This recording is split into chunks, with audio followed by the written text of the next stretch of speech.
روزے کی سعادت حاصل کر رہے ہیں۔ ہم نے 29ویں پارے کی تفسیر کا خلاصہ آج سننا ہے۔ دعا کریں اللہ پاک ہمیں حق سچ کا ساتھ نصیب فرمائے۔ اس پارے کی کل 11 حصے ہیں۔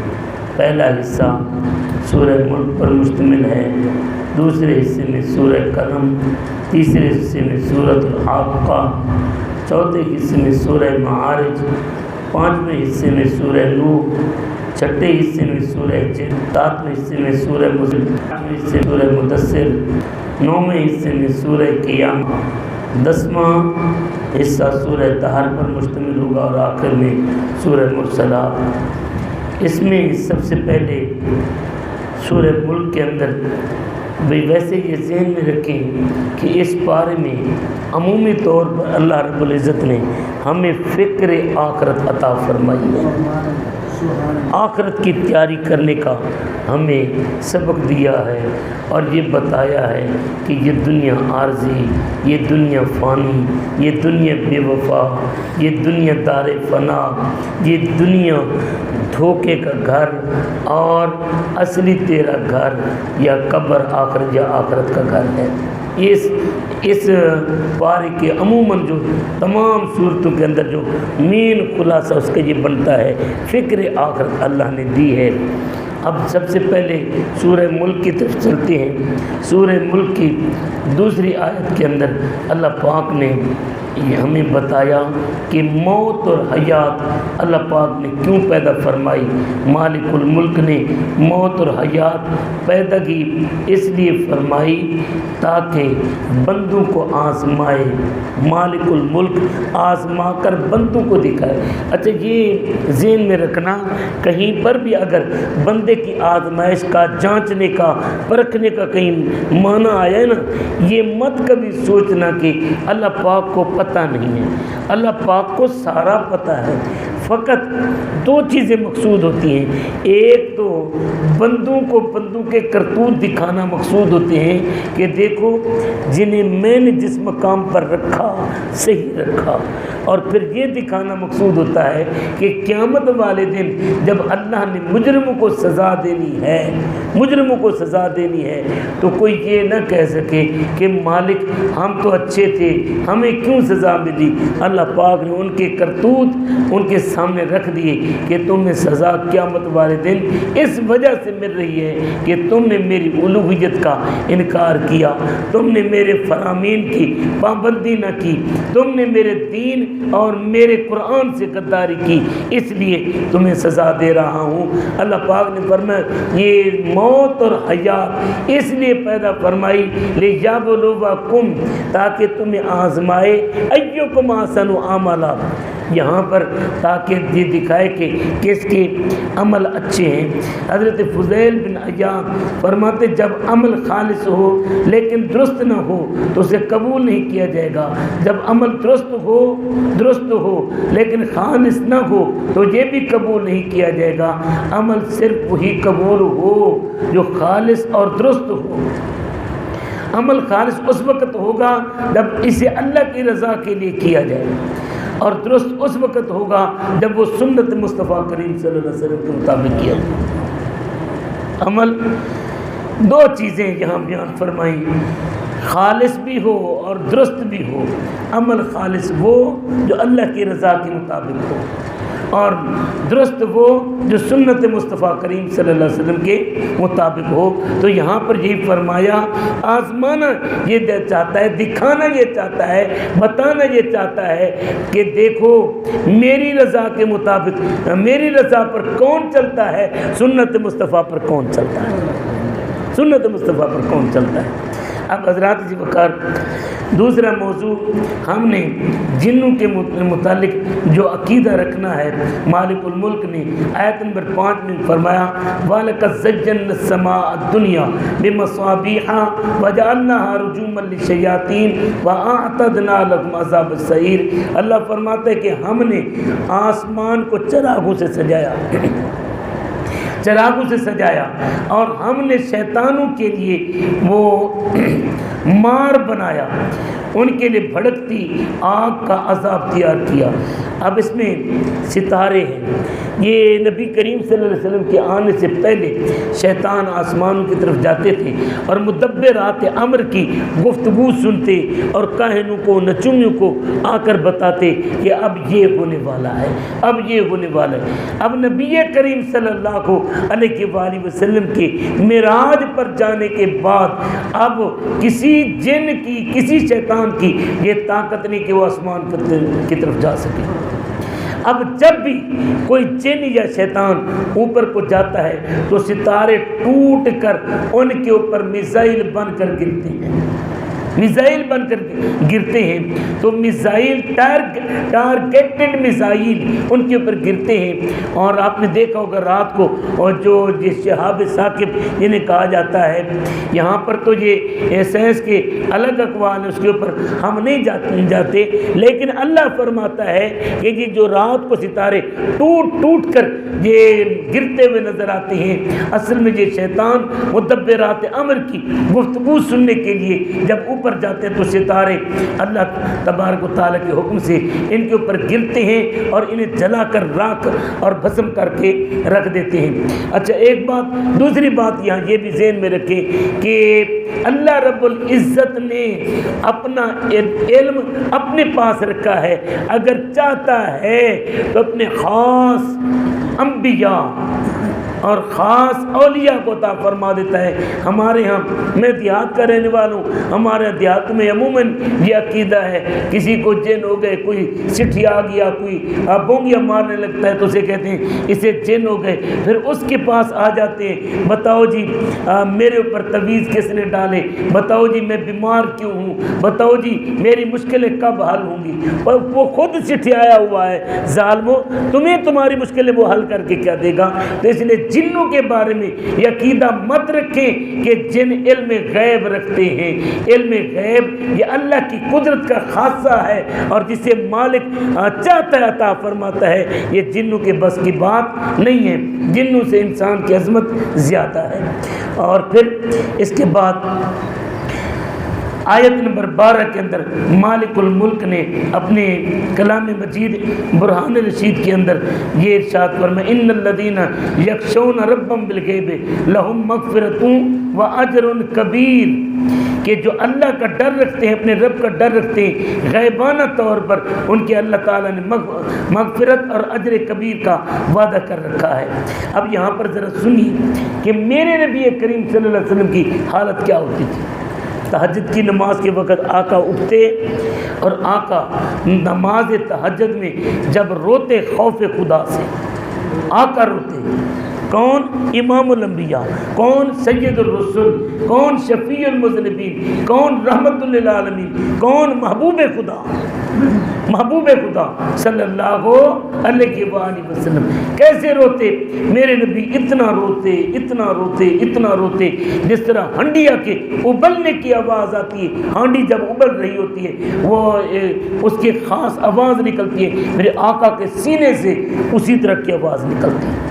پھر اس کے بعد حضرت ابو عمران رضی اللہ تعالیٰ عنہ اس حدیث پاک کے راوی فرماتے ہیں کہ حضرت جبریل میرے نبی کریم صلی اللہ علیہ وسلم کی بارگاہ میں روتے ہوئے حاضر ہوئے، روتے ہوئے حاضر ہوئے، تو نبی کریم صلی اللہ علیہ وسلم نے فرمایا، جبریل علیہ السلام تمہیں کس چیز نے رلا دیا؟ انہوں نے عرض کی، جب اللہ تعالیٰ نے جہنم کو پیدا کیا نا تو میری آنکھیں اس وقت سے کبھی اس خوف کے سبب خشک نہیں ہوئی۔ جبریل کون ہے؟ فرشتوں کا رسول، فرشتوں کا سردار، معصوم فرشتوں کا سردار۔ وہ کہتا ہے جب سے میں نے جہنم بنی ہوئی دیکھی ہے اس وقت سے روتا ہوں، میری آنکھیں کبھی خشک نہیں ہوئی، میری آنکھیں کبھی خشک نہیں ہوئی کہ مجھ سے کہیں نافرمانی نہ ہو جائے اور میں جہنم میں ڈال نہ دیا جاؤں۔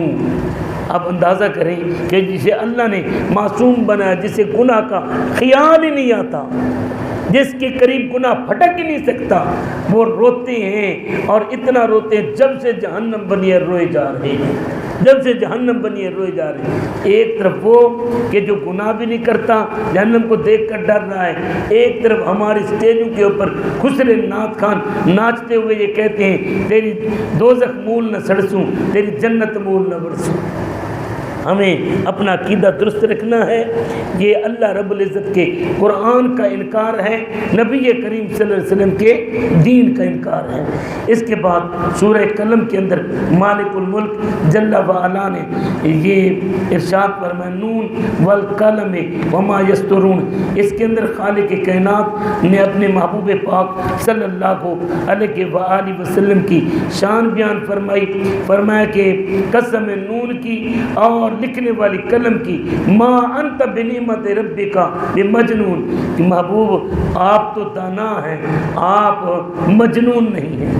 اب یہاں پر ایک بات میرے نبی کریم صلی اللہ علیہ وسلم کی دانائی اور عقل کی ایک قول سنا کر میں آگے جانا چاہتا ہوں۔ میرے نبی کریم صلی اللہ علیہ وآلہ وسلم کے عقل کے حوالے سے حضرت شاہ عبدالحق محدث دہلوی رحمۃ اللہ تعالی علیہ فرماتے کہ بلکہ عوارف المعارف میں علماء سے نقل کیا گیا ہے کہ پوری عقل کے 100 حصے کیے گئے، ان 100 حصوں میں سے 99 حصے میرے مصطفیٰ کے پاس ہیں، فقط ایک حصہ پوری انسانیت پورے جنوں میں تقسیم کیا گیا، ایک حصہ۔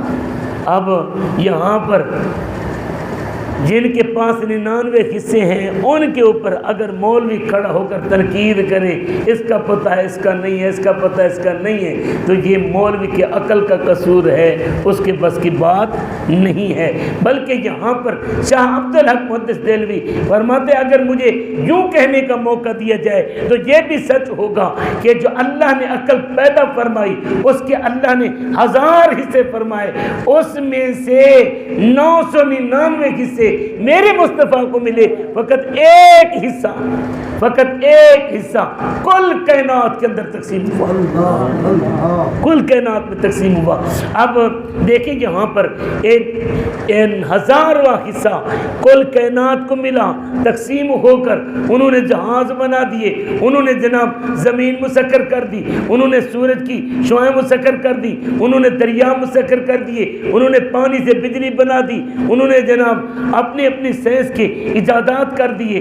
یہ بات کی بات ہے میرے نبی کریم صلی اللہ علیہ وآلہ وسلم جو مدینے میں بیٹھ کر فرما دیتے تھے آج تک وہ سچ ہوتا چلا رہا۔ میرے نبی نے فرما دیا اگر میں چاہوں تو احد پہاڑ میرے ساتھ سونے کا بن کر چلے، تو احد پہاڑ کے اندر اشارہ تھا میرے مصطفیٰ کا۔ آج یہ معیشت دان کہتے ہیں اگر سعودی عرب کا تیل بند ہو جائے اور آمدن بند ہو جائے، فقط احد پہاڑ کے اندر جو سونا ہے اگر وہ احد پہاڑ کا سونا استعمال کرے سعودی عرب، 1000 سال تک سعودی عرب کی معیشت چل سکتی ہے۔ میرے نبی نے چاہا نہیں، فقط اشارہ کیا اگر میں چاہوں، اگر چاہتے تو کیا ہوتا ہے۔ میرے نبی کریم صلی اللہ علیہ وآلہ وسلم بیٹھے ہوئے لوح محفوظ کی تختیاں پڑھتے ہیں، میرے نبی کریم صلی اللہ علیہ وسلم جنت اور دوزخ کی خبریں دیتے ہیں، میرے نبی کریم صلی اللہ علیہ وسلم مصلی پر کھڑے ہو کر یوں ہاتھ اٹھاتے ہیں، پھر ہاتھ لاتے ہیں، پھر ہاتھ اٹھاتے ہیں، پھر ہاتھ لاتے ہیں، پھر ہاتھ اٹھاتے ہیں، پھر ہاتھ لاتے ہیں، 3 دفعہ قدم بھی آگے بڑھایا۔ صحابہ نے سوال کیا یا رسول اللہ کیا ہے؟ میرے نبی فرماتے ہیں مصلی پر کھڑے میں نے نگاہ اٹھائی، میں نے جنت کو دیکھا، وہاں لگے ہوئے انگوروں کا خوشہ دیکھا، میں نے ہاتھ لگایا، دل میں خیال آیا اپنے یاروں کے لیے توڑ کے لے جاؤں، اپنے یاروں کے لیے۔ پھر آقا کسی نے روکا، فرمایا روکا تو کسی نے نہیں، دل تو کرتا تھا میں توڑ کر لاؤں، اور اس کی مقدار کتنا ہے، اگر میں توڑ کر لاتا تو مدینے کی گلیوں میں کھاتے اور قیامت تک کھاتے مگر ختم نہ ہوتا، قیامت تک۔ یہ طاقت ہے ید اللہ والے ہاتھوں کی، یہ ریج ہے میرے مصطفیٰ کے ہاتھوں کی۔ اب میرے نبی کریم صلی اللہ علیہ وآلہ وسلم سے سوال تو ہو سکتا تھا نا کہ آقا کسی نے روکا، فرماتے نہیں، فقط اس لیے میں نہیں توڑ کر لایا کہ اگر میں توڑ کر لاؤں گا تمہیں جنت کے نظارے مل جائیں گے، تم ایمان کے بالغیب کے ثواب سے محروم ہو جاؤ گے۔ اس لیے حضرات وقار یہ ذہن میں رکھنا ہے، اللہ پاک نے میرے نبی کریم صلی اللہ علیہ وسلم کو مجنون نہیں بلکہ دانا، کل کائنات سے، فرشتوں سے بھی، جنوں سے بھی، انسانوں سے بھی، رسولوں سے بھی سب سے بڑا دانا بنایا۔ اس کے بعد اللہ رب العزت نے اپنے کلام مجید میں میرے نبی کریم صلی اللہ علیہ وسلم کے خلق کو بیان فرمایا، انک لعلی خلق عظیم، محبوب آپ خلق کے اعلیٰ درجے پر فائز ہیں۔ میرے پاک نبی صلی اللہ علیہ وآلہ وسلم کی گھر والی ام المومنین اماں عائشہ صدیقہ سے سوال کیا گیا، اماں یہ تو بتاؤ میرے نبی کا اخلاق کیسا تھا؟ میری اماں فرماتی ہیں کیا تم نے قرآن نہیں پڑھا؟ بی بی قرآن تو روز پڑھتے ہیں۔ میرے اماں فرماتے پھر تمہیں نبی کا اخلاق سمجھ نہیں آیا؟ بی بی بتاؤ تو صحیح۔ فرمایا کانا خلقہ القرآن، میرے نبی چلتے پھرتے قرآن تھے، میرے نبی چلتے پھرتے قرآن تھے۔ پھر اس کے بعد حضرات وقار میرے نبی کریم صلی اللہ علیہ وسلم کے اخلاق کے بارے میں حضرت اسماعیل حقی رحمۃ اللہ علیہ نے بڑی تصویر کھینچی۔ فرماتے ہیں رسول کریم صلی اللہ علیہ وآلہ وسلم کا اخلاق تمام اخلاقی اچھائیوں کا جامع۔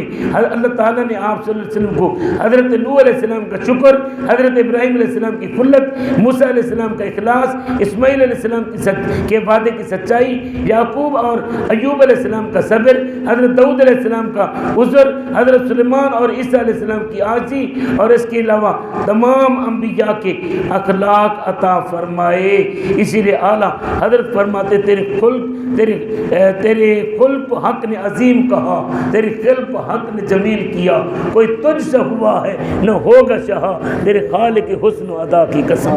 یہ میرے نبی کریم صلی اللہ علیہ وآلہ وسلم کی تعریف فرمائی۔ اس کے بعد اللہ رب العزت نے مالک الملک نے اپنے پیارے حبیب لبیب حضرت محمد مصطفیٰ نور خدا صلی اللہ علیہ وسلم کی عظمت کا ایک اور پہلو بیان فرمایا۔ ایک گستاخ تھا ولید بن مغیرہ، وہ میرے نبی کریم صلی اللہ علیہ وسلم کو مجنون کہتا تھا۔ اللہ پاک نے اس کو ننگا فرمایا اور اس کے 10 عیب بیان فرمائے، اور آخری وہ ذرا میں 10 عیب آپ کے سامنے بیان کر دیتا ہوں۔ ان آیات کا خلاصہ، میرے نبی کریم صلی اللہ علیہ وسلم کا جو گستاخ ہوگا اس کی پہلی نشانی جھوٹا ہوگا، دوسرا جھوٹی قسمیں کھانا والا ہوگا، تیسرا عیب لوگوں میں عام لوگوں میں عیب نکالے گا، چوتھے نمبر پر چغل خور ہوگا، پانچویں نمبر پر نیکی سے روکنے والا ہوگا، اور چھٹے نمبر پر ظلم میں حد سے بڑھنے والا ہوگا، ساتویں نمبر پر سخت گناہ گار، آٹھویں نمبر پر بد اخلاق بد مزاج، نویں نمبر پر حرامی، اور 10ویں نمبر پر کلام الہی کا انکاری ہوگا۔ مجھے یاد ہے میرے پرائمری کے استاد تھے، میں نے اپنے علاقے میں جا کر ایک دفعہ تقریر کی، ابھی میری جوانی کے کچھ آثار تھے، تو وہاں پر مجھے علاقے کے خطیب صاحب نے بلایا، مولانا غلام مصطفیٰ طارق صاحب نے۔ جمعہ کا دن تھا، میں نے تقریر کی، تو میں نے یہ کہا کہ یہ گستاخ رسول ہوتا ہے وہ حرامی ہوتا ہے۔ میں ایسی باتیں کیا نہیں کرتا، لیکن وہ ایک میرے استاد وہاں بیٹھے تھے پرائمری اسکول کے، وہ اٹھے اور کہنے لگے یار منڈا کون ہے؟ تو ساتھ والوں نے بتایا جی یہ حاجی واحد بخش کا بیٹا ہے۔ اچھا ادھر پتر ہے، اچھا۔ اب پھر بعد میں مجھے ملے، جب مجھے ملے نا تو میں نے ہاتھ چومے، کہنے لگے تو میرے ہاتھ کیوں چومے نہیں؟ میں کہ استاد جی میں تو تمہارے شاگرد ہوں۔ کی نام ہے تیرا؟ میں نے اپنا نام بتایا۔ اچھا تو نے میرے کو پڑھتا رہے؟ میں کہا جی، مجھے سائڈ پر لے گئے، کہنے لگے اللہ کی قسم آپ نے سچی تقریر کی۔ میں نے کہا وہ کیسے؟ کہنے لگے کہ میں اپنے اس علاقے کے ایسے بندے کو جانتا ہوں جو آج کل بڑا دین کا ٹھیکیدار ہے، لیکن نبی کریم صلی اللہ علیہ وسلم کے چوکوں پر بیٹھ کر باتیں کرتا ہے۔ میں ذاتی طور پر جانتا ہوں کہ اس کے باپ نے خود کہا تھا کہ حرام۔ اس کے باپ نے خود کہا تھا یہ حرام ہے۔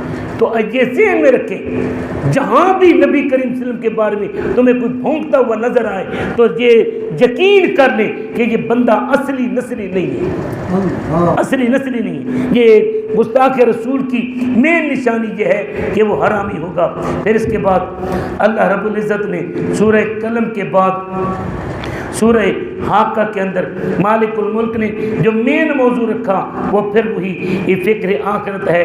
اللہ رب العزت نے قیامت کے بارے میں یہ بیان فرمایا کہ وہ حق ہونے والی ہے، کیسی وہ حق ہونے والی ہے، تم نے کیا جانا کیسی وہ حق ہونے والی ہے۔ اس میں مالک الملک نے فکر آخرت عطا فرمائی، فرمایا کہ دیکھ تو شک کرتا ہے نا دنیا کے اندر رب کیسے کیسے کر دیتا ہے، کیا آتے ہوئے سیلابوں کو نہیں دیکھا، کیا آتے ہوئے طوفانوں کو نہیں دیکھا، کیا تم نے گرتے ہوئے پہاڑوں کے تودے لینڈ سلائڈنگ کو نہیں دیکھا۔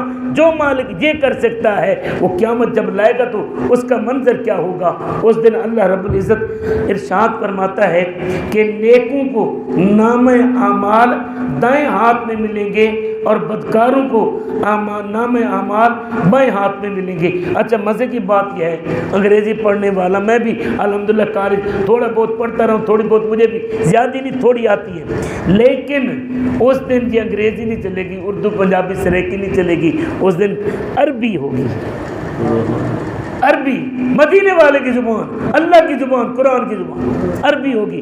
نام اعمال ہوگا، جس نے عربی پڑھی ہے وہ بھی پڑھتا ہوگا، جس نے نہیں پڑھی وہ بھی پڑھتا ہوگا، وہ بھی پڑھتا ہوگا۔ یہ میرے اللہ کی قدرت ہے۔ نام اعمال کو ان پڑھ بھی پڑھتا ہوگا اور پڑھا لکھا بھی پڑھتا ہوگا۔ اب حضرات جی وقار اس کے بعد اللہ رب العزت نے بیان فرمایا کہ جنہیں نام اعمال ان کے دائیں ہاتھ میں ملے گا وہ عیش کی زندگی میں اونچی جنت میں ہوں گے۔ لیکن یہاں پر حضرات جی وقار ایک بات میں آپ کے سامنے بڑا دلچسپ واقعہ ہے وہ رکھ کر میں بات کو سمیٹنے کی طرف جا رہا ہوں۔ حضرت نافع رضی اللہ تعالیٰ عنہ فرماتے ہیں ایک دفعہ حضرت عبداللہ ابن عمر رضی اللہ تعالیٰ عنہ آپ مدینہ منورہ کی ایک وادی میں ساتھ تھے، آرام فرماتے، اور آپ فرماتے کہ ہمارے ساتھ کچھ اور لوگ بھی تھے، انہوں نے دسترخوان لگایا اور سب کھانا کھانے لگے۔ تھوڑی دیر بعد ہمارے قریب سے ایک چرواہا گزرا، زاہد نگاہ کی کم سے کسی رند کو نہ دیکھ، جانے خدا کو ہے وہ پسند کے تو اجاڑی بیٹا بکرے نہ چراؤن والا وہ گزریا۔ حضرت عبداللہ ابن عمر رضی اللہ تعالیٰ عنہ نے ان سے فرمایا آئیے آپ بھی ہمارے ساتھ کھانا کھائیے۔ اسی تے دیکھنے نا یار کوئی بندہ ساڑھے سٹینڈرڈ دا ہوئے، یارو کبھی کبھی اپنے دسترخوان پر فقیروں کو بٹھا لیا کر، فقیروں کو بٹھا لیا کر، بدل کر فقیروں کا ہم بے سکالب تماشا اہل کرم دیکھتے ہیں۔ چرواہے نے کیا جواب دیا؟ فرمانے لگے میرا روزہ ہے۔ عبداللہ ابن عمر نے فرمایا تمہیں شدید گرمی کے عالم میں سارا دن جنگل میں بکریاں چراتے، اتنی مشقت کا کام کرتے ہو اور پھر بھی تم نے نفلی روزہ رکھا ہوا ہے، کیا تم پر نفلی روزہ رکھنا ضروری ہے؟ یہ سن کر وہ چرواہا کہنے لگا حضور کیا وہ وقت آ گیا ہے جس کے بارے میں قرآن نے فرمایا کلو وشربو ہنیئا بما اسلفتم فی الایام الخالیہ، کہ پچھلے دن میں جو تم نیکیاں کر کر کے تم نیک عمل آگے بھیجتے رہے، اب ان کے بدلے میں خوشگواری کے ساتھ کھاؤ اور پیو۔ حضرت عبداللہ بن عمر رضی اللہ تعالیٰ عنہ نے اس چرواہے کی بات سن کر حیرانگی کا اظہار فرمایا، پھر کہنے لگے تم ہمیں ایک بکری فروخت کر دو، ہم اسے ذبح کر کے پکا کر کھانا چاہتے ہیں۔ اس نے کہا کہ آپ نے فرمایا ہم آپ کو مناسب قیمت بھی دیں گے۔ اس نے بات سن کر یہ کہا نہیں بابا نہیں، میں نہیں بیچ سکتا، یہ بکریاں میرے مالک کی ہیں، میں اس کو کیا منہ دکھاؤں گا؟ حضرت عبداللہ ابن عمر رضی اللہ تعالیٰ عنہ حیران ہوئے، اپنے ساتھیوں سے کہنے لگے کہ یار یہ ہمیں بکریاں بیچ بھی تو سکتا تھا، گھر جا کر یہ اپنے مالک کو کہہ سکتا تھا کہ جناب بکری کو بھی بھیڑیا کھا گیا، اسے یار یہ کتنا نیک ہے. وہ کہنے لگا یار یہ پتہ نہیں کیسی سوچ سوچتے ہیں. چرواہ کہنے لگا یہ پتہ نہیں کیسی سوچ سوچتے ہیں, انہیں یہ نہیں پتا میرا مالک تو نہیں دیکھ رہا لیکن کل کائنات کا خالق تو دیکھ رہا ہے. یہ ہمیں فکر دی ہے ان بزرگوں نے. حضرات جی وقار, اس کے بعد اگلی سورۃ المعارج کے اندر میرے اللہ نے جو بیان فرمایا, سورہ معارج کے آیت نمبر 10 سے لے کر 14 تک اللہ پاک نے ایک بڑا دلچسپ اور ہمارے آنکھیں کھول دینے والا ذکر فرمایا ہے. وہاں پر یہ ہے کہ قیامت والے دن کوئی دوست کسی کو نہیں پوچھے گا. ولا یسأل حمیم حمیما, کوئی دوست کسی کے کام نہیں آئے گا, کوئی کسی کی گل نہیں سنے گا, بلکہ یبصرونہم یود المجرم لو یفتدی من عذاب یومئذ ببنیہ وصاحبتہ واخیہ وفصیلتہ التی تؤویہ ومن فی الارض جمیعا ثم ینجیہ. فرماتے ہیں کہ یہ مجرم یہ چاہیں گے کاش کہ میرے دوست, میری بیوی, میرے بچے, میری گھر والی, میرے ماں باپ اور سارے لوگ میرے گناہوں کا کفارہ بن کر جہنم میں چلے جائیں, اکیلا میں بچ جاؤں. لیکن ادھر میرے مدینے والے کو دیکھو, میرے مدینے والے فرماتے ہیں میں سر سجدے میں رکھوں گا. اس وقت تک میں نے رب سے راضی نہیں ہونا جب تک اپنا آخری امتی بھی چھڑا نہیں لوں گا. محمد بوٹیا جھوٹے جگ سارا, سونے محمد سچیاں جا رہی ہیں. حضرات جی وقار, اس کے بعد اللہ پاک نے آیت نمبر 23 کے اندر اپنے نیک بندوں کی نشانیاں بیان فرمائیں. اپنے نیک بندوں کی جو خالق کائنات نے نشانیاں بیان فرمائیں. سب سے پہلی نشانی یہ ہے فرض نماز پابندی سے ادا کرتا ہے, صدقات و زکوٰۃ ادا کرتا ہے, قیامت کی تصدیق کرتا ہے, اللہ کے عذاب سے ڈرتا ہے, حرام کاری سے بچتا ہے, امانت اور وعدے کی پابندی کرتا ہے, انصاف کے ساتھ گواہی دیتا ہے, نماز قائم کرتا ہے. حضرات اس کے بعد سورہ نوح میں حضرت سیدنا نوح علیہ نبینا علیہ الصلوۃ والسلام کی تبلیغ کا ذکر فرمایا. حضرت سیدنا نوح علیہ نبینا علیہ الصلوۃ والسلام نے 950 سال آپ نے تبلیغ فرمائی. ٹوٹل 82 بندے مسلمان ہوئے. آخر میں آپ نے دعا مانگی مولا ان سب کو غرق کر دے اور ان میں سے کسی کو بھی نہ چھوڑنا, میرے جتنے بھی گستاخ ہیں کسی کو بھی نہ چھوڑنا. لیکن آئیں ذرا میں مدینے لے کر چلتا ہوں, آپ کو مدینے لے کر چلتا ہوں. میرے نبی پاک صلی اللہ علیہ وسلم طائف کی وادی میں تبلیغ کے لیے تشریف لے گئے. انہوں نے میرے نبی کریم صلی اللہ علیہ وسلم کے اوپر اتنا سنگ باری کی, میرے نبی کریم صلی اللہ علیہ وسلم لہو لہو ہو گئے. میرے آقا کا چوڑا مبارک, جوتے مبارک وہ لہو سے بھر گئے. آقا بیٹھ جاتے, اوباش آتے, کھڑے کرتے, پھر میرے نبی صلی اللہ علیہ وسلم کو وہ پتھر مارتے, حتیٰ کہ حضور صلی اللہ علیہ وآلہ وسلم طائف کے شہر سے نکل آئے تو جبریل امین حاضر ہوئے اور کہنے لگے یا رسول اللہ میرے ساتھ یہ 2 پہاڑوں کے فرشتے ہیں, آپ حکم دیں ہم طائف والوں کو 2 پہاڑوں کے درمیان جو ملا کر پیس کر رکھ دیں, ان کو غرق کر دیں.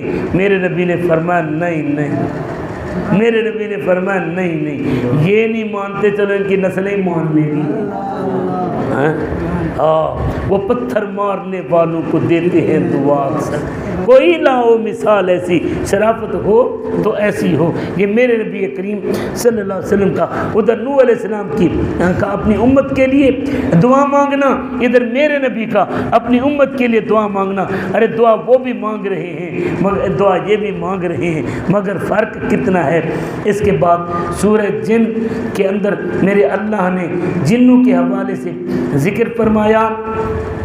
لیکن تھوڑا سا یہاں پر میں یہ بتانا چاہوں گا کہ عقیدہ ہمارا جنوں کے حوالے سے کیا ہونا چاہیے. جن آگ سے پیدا کیے گئے ہیں اور انہیں اللہ پاک نے یہ قوت عطا فرمائی ہے جس شکل میں چاہیں بن جائیں, اور ان میں مسلمان بھی ہوتے ہیں, ان میں کافر بھی ہوتے ہیں, ان میں بد عقیدہ مسلمانی کا دعویٰ کرنے والے بھی ہوتے ہیں جس طرح انسانوں کے اندر ہیں. پھر ان کے وجود کا انکار کرنا یا ان کی بدی کا انکار کرنا جس کا نام جن یا شیطان رکھا گیا ہے یہ کفر ہے۔ اس کے بعد فرشتوں کے بارے میں ہمارا عقیدہ یہ ہے کہ یہ نوری مخلوق ہیں، یہ جب چاہیں جس شکل میں چاہیں یہ شکل اختیار کر سکتے ہیں۔ پھر یہ ذہن میں رکھیں کہ جنوں میں بعض نیک ہیں بعض برے ہیں، لیکن فرشتے سارے معصوم ہیں، فرشتے سارے معصوم ہیں۔ اور یہ جنوں کے اندر مرد بھی ہیں عورتیں بھی ہیں، ان کی نسل آگے بڑھتی ہے، وہ شادیاں بھی کرتے ہیں، وہ مرتے بھی ہیں، ان کی عمریں لمبی ہوتی ہیں، لیکن فرشتے نہ مرد ہیں نہ عورت۔ فرشتوں کو قدیم ماننا یا خالق جاننا یہ بھی کفر ہے۔ فرشتوں کی تعداد اللہ جانتا ہے، اس کے علاوہ کوئی نہیں جانتا۔ کسی کے فرشتے کے ساتھ ادنی گستاخی بھی کفر ہے۔ فرشتوں کے وجود کا انکار کرنا یا یہ کہنا کہ فرشتہ صرف نیکی کی ایک قوت کو کہتے ہیں یہ بھی کفر ہے۔ یہ فرشتہ اللہ تعالیٰ کی ایک مخلوق ہے۔ پھر اس کے بعد آیت نمبر 26 اور 27 کے اندر اللہ پاک نے یہ بیان فرمایا، مالک الملک جسے چاہے علم غیب عطا فرما سکتا ہے۔ اللہ جسے چاہے رسولوں میں سے یا اپنے اولیاء میں سے جسے چاہے مالک الملک علم غیب عطا فرما سکتا ہے۔ سنیے ذرا آیت سادہ ترجمہ، عالم الغیب فلا یظہر علی غیبہ احدا۔ اللہ عالم الغیب ہے، اپنا غیب کسی پر ظاہر نہیں کرتا، الا من ارتضی من رسول، مگر رسول میں جس کو چاہتا ہے علم غیب عطا فرما دیتا ہے۔ پھر اس کے بعد اللہ پاک نے سورہ مزمل کے اندر نبی کریم صلی اللہ علیہ وآلہ وسلم کی عبادت کا ذکر فرمایا۔ میرے نبی اور میرے نبی کے صحابہ رات کو کھڑے ہو کر عبادت اتنا کرتے تھے کہ بعض اوقات میرے نبی کریم صلی اللہ علیہ وسلم کے پاؤں مبارک، صحابہ کے پاؤں مبارک سوج جاتے تھے۔ اللہ پاک نے ان کی شان بیان فرمائی، یا ایھا المزمل قم اللیل الا قلیلا نصفہ او انقص منہ قلیلا اور زد علیہ ورتل القرآن ترتیلا۔ یار نبی بھی ہو، نبیوں کا سردار بھی ہو، رسول بھی ہو، رسولوں کا سردار بھی ہو، ہر طرح کے عیب، ہر طرح کے نقص، ہر گناہ سے پاک بھی ہو، اور پھر اللہ کا محبوب بھی ہو، یار وہ اپنے رب کی عبادت کرے اور اپنی امت کے لیے رو رو کر دعا کرے، رب حبل امتی، رب حبل امتی۔ مگر افسوس کہ امتی کو اپنے نبی کا احساس نہ ہوا، وہ راتوں کو سوتا ہے، دن کو اپنے کاموں میں مشغول رہتا ہے، نہ نبی کا خیال آتا ہے نہ اللہ کے حضور حاضری کا۔ یہ ہمارے لیے لمحہ فکریہ ہے۔ پھر اس کے بعد اللہ رب العزت نے آیت نمبر 12 میں خلاق کائنات نے ہمیں جہنم کا خوف دلایا۔ اللہ رب العزت ارشاد فرماتا ہے کہ ان لدینا انکالا وجحیما وطعاما ذا غصہ وعذابا علیما یوم ترجف الارض والجبال وکانت الجبال کثیبا مہیلا۔ اس میں خلاق کائنات نے ہمیں قیامت سے ڈرنے کا حکم دیا۔ حضرات وقار حضرت حسن بصری رضی اللہ تعالیٰ عنہ روزے کی حالت میں تھے۔ شام کے وقت جب ان کے سامنے کھانا حاضر کیا گیا تو انہیں یہ آیت یاد آ گئی، رونا شروع کر دیا، کھانا اٹھا دیا۔ دوسرے دن آیا، روزہ رکھ لیا، پھر روزہ کھولنے کا وقت آیا، یہ آیت آ گئی یاد، رونا شروع کر دیا، کھانا اٹھا دیا۔ تیسرے دن دوست آئے اور منتوں کے ساتھ آپ کو دوستوں نے فقط ایک گھونٹ ستو کا پلایا۔ یہ کون ہے؟ حضرت حسن بصری، یہ وہ شخص ہیں جو حضرت علی المرتضیٰ کے گھر میں آیا جایا کرتے تھے، جو حضرت علی المرتضیٰ کے خلیفہ ہیں، خلیفہ مطلق، اور حضرت علی المرتضیٰ کے مرید ہیں، حضرت علی المرتضیٰ کے شاگرد ہیں۔ یار اتنا قربت، اتنا مقام کے باوجود انہیں قیامت کا اتنا ڈر ہے، لیکن افسوس کہ ہمیں یہ ڈر نہیں ہے۔ اس کے بعد اللہ رب العزت نے سورہ مدثر کا ذکر فرمایا۔ سورہ مدثر میں خالق کائنات نے میرے نبی کریم صلی اللہ علیہ وسلم کو مدثر کہہ کر پکارا۔ سب سے پہلے اللہ نے حضرت جابر فرماتے ہیں سرکار دو عالم صلی اللہ علیہ وسلم نے ارشاد فرمایا، میں ہرا پہاڑ پر تھا، مجھے ندا کی گئی، یا محمد انک رسول اللہ، اے پیارے محمد آپ اللہ کے رسول ہیں۔ میں نے دائیں بائیں دیکھا کچھ نہ تھا، اوپر دیکھا تو فرشتہ وہاں پر موجود تھا، میں زمین اور آسمان کے درمیان بیٹھا تھا۔ فرماتے کہ دیکھ کر میرے اوپر روب طاری ہوا، میں خدیجہ کبریٰ رضی اللہ تعالیٰ عنہ کے پاس آیا، میں نے انہیں کہا زملونی، مجھے چادر اڑا دو، انہوں نے چادر اڑا دی۔ اس کے بعد جبریل آئے، انہوں نے کہا یا ایھا المدثر، یا ایھا المدثر، او کمبل پوش محبوبہ، قم، کھڑے ہوئیے، فانذر، اب لوگوں کو ڈر سنائیے، وثیابک فطہر۔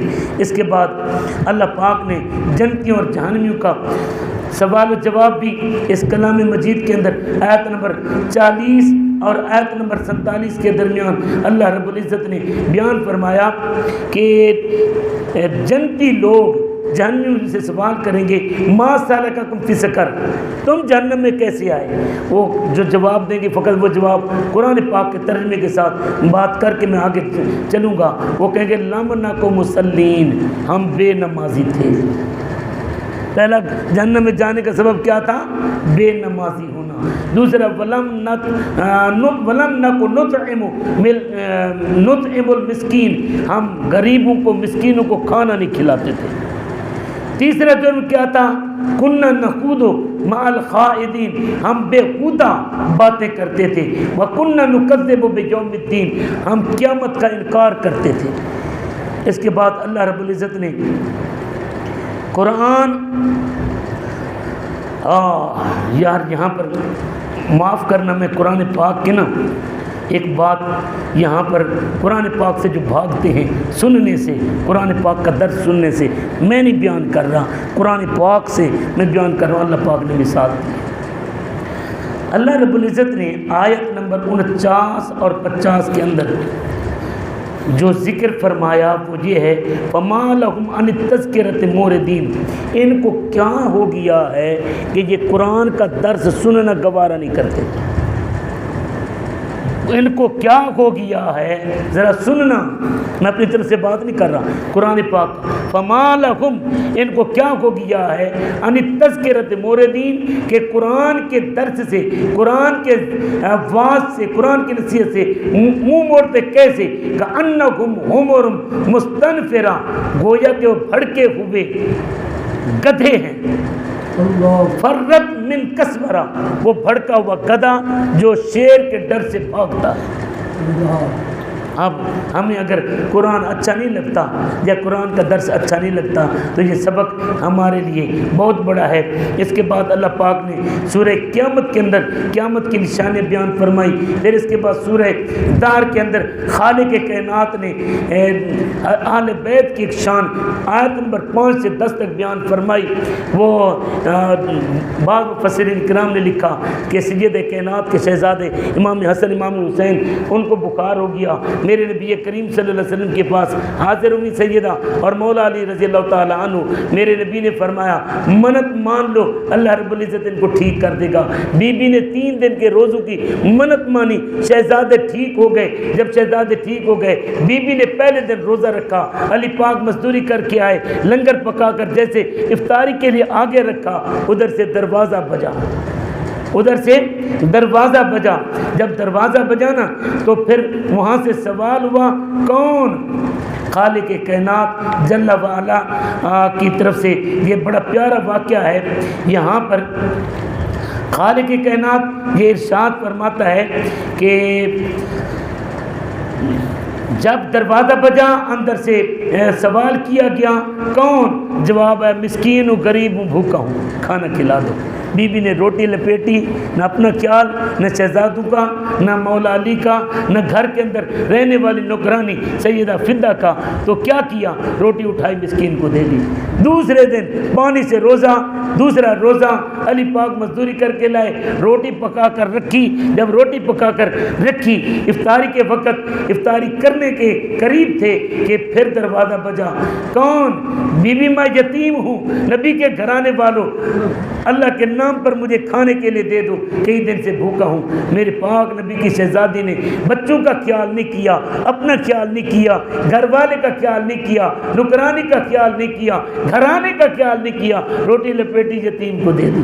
تیسرا دن ہوا تو پھر وہ مولا علی کما کر لائے، پھر بی بی نے آٹا بنایا، پھر روٹی پکائی، پھر افطاری کے لیے سامنے رکھا، پھر دروازہ بجا، کون؟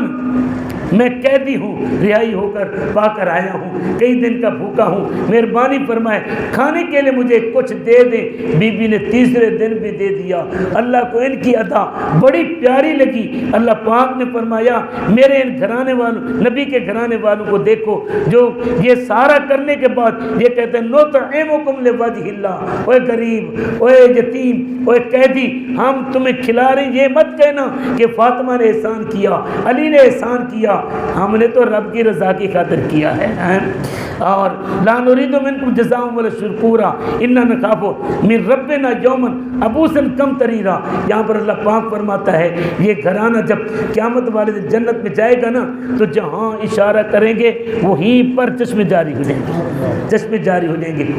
آخر میں اللہ رب العزت نے سورہ حشر کے اندر بھی خالق کائنات نے قیامت کا ذکر فرمایا، لیکن اس سورہ مرسلات کی آیت نمبر 48 کے اندر خالق کائنات جل وعلا نے بڑی پیاری، بڑی میٹھی اور پیغام آور بات یہاں درج فرمائی ہے۔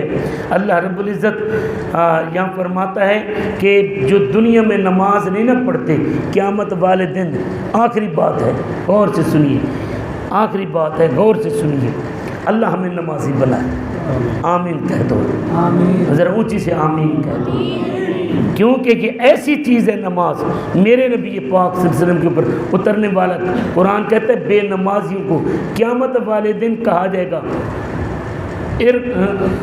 ارکعوا لا یرکعون، اب جھک جاؤ، جھکنا چاہیں گے لیکن جھک نہیں سکیں گے، انہیں ان کی کمر کو اللہ پاک اکڑا دے گا۔ اللہ فرماتا ہے وَيْلٌ يَوْمَئِذٍ لِّلْمُكَذِّبِينَ، جنہوں نے دنیا میں نماز نہ پڑھی، انکار کیا، ان کے لیے قیامت والے دن بربادی ہے۔ اللہ پاک